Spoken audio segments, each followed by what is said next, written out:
વાત કરીએ ભરૂચની. ભરૂચમાં એબીસી સર્કલ વિસ્તારમાં ખાનગી કંપનીના ઇન્ટરવ્યુમાં ઉમેદવારોની ભીડ ઉમટી પડી છે.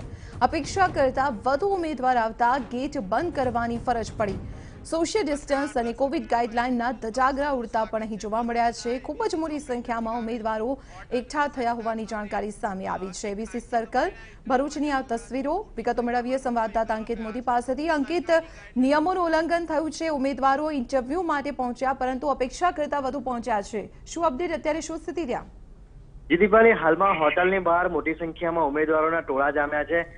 જે ગઈકાલે જાહેરાત કરવામાં આવી હતી અને આજે વોક ઇન ઇન્ટરવ્યુ રાખવામાં આવ્યા હતા ખાનગી કંપની દ્વારા, જેમાં ખૂબ મોટી સંખ્યામાં ઉમેદવારો ઉમટી પડ્યા. કોઈ પણ પ્રકારની આટલી મોટી સંખ્યામાં ઉમેદવારોને હેન્ડલ કરવા માટેની કોઈ વ્યવસ્થા નથી, જેના કારણે આખરે હોટલના ગેટ બંધ કરવા પડ્યા હતા. તમામ ઉમેદવારોને પ્રવેશ આપવામાં બંધ કરવામાં આવ્યો. જ્યારે બીજી તરફ રોડ ઉપર મોટી સંખ્યામાં ટોળા જામ્યા, જ્યારે સોશિયલ ડિસ્ટન્સ અને કોવિડ-19 ની જે ગાઈડલાઈન છે તેના ધજાગરા ઉડતા સ્પષ્ટ નજરે પડ્યા હતા. દીપાલી.